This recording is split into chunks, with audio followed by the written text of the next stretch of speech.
Одни уже заняли места за столом, другие скромно толпятся у входа. В социальном центре, больше известном как «Ночлежка», сегодня никто не остался без обеда. В меню каша, горячий чай и даже сладкий презент – конфеты и пряники.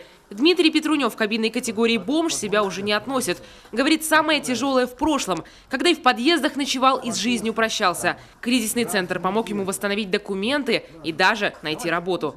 Все зависит в плане ночлега. То есть, если человек поспал, хорошо покушал, то, естественно, он может пойти на работу, где-то что-то заработать, хотя бы на кусок хлеба. То есть жизнь у него будет восстанавливаться, понимаете? То есть он будет стремиться к чему-то, у него будет цель. Когда-то без крыши над головой был и сегодняшний волонтер благотворительного фонда «Новая жизнь» Степан Самсонов. Его историю, к слову, рассказывали даже на федеральном телеканале. Скитался бесцельно и пьянствовал он аж 10 лет. Отбыл срок в колонии, прошел реабилитацию. Сегодня имеет работу, счастливую семью и помогает таким же оступившимся. Когда-то сам бродил по улицам, оказался без дома, без жилья, без документов, абсолютно без ничего. Потерял облик.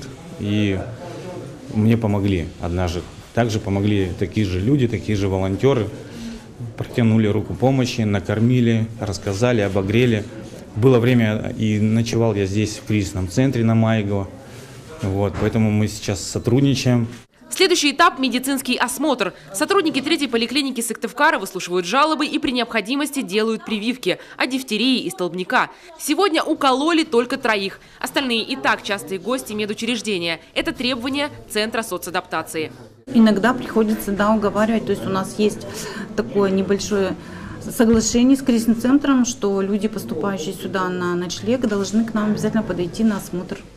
Еще одно правило центра – быть трезвым. Здесь каждый знает – выпил – останешься без ночлега. Бесплатная услуга доступна каждому 60 дней в году. Здесь можно помыться, получить чистую одежду. Рассчитано учреждение на 27 мест. Сегодня проживает 17 человек. У кого-то дом сгорел, кого-то из дома выгнали, мы принимаем. Также принимаем осужденных. Кому, допустим, некуда обратиться в настоящее время. Социальные связи у них потеряны. Мы восстанавливаем связи, пишем запросы в администрацию других районов и городов. Помогают обездоленным и специалисты Центра занятости населения. Один из обратившихся за помощью – бывший осужденный. Говорит, хочет устроиться водителем, но мешает темное прошлое. Специалисты посоветовали получить другую категорию. Медицинская справка водительского у вас действующая? Нет, она сейчас закончилась недавно. Мы еще бесплатный медосмотр можем вам предложить. Да вы что? Вообще, тем более я без 5 минут почетного дома, у меня все анализы хорошо.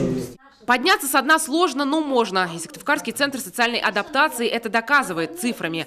Твердо встали на ноги около 30% его теперь уже бывших подопечных. Таисия Жакова, Олег Юшков, телеканал Юрган, Сыктывкар.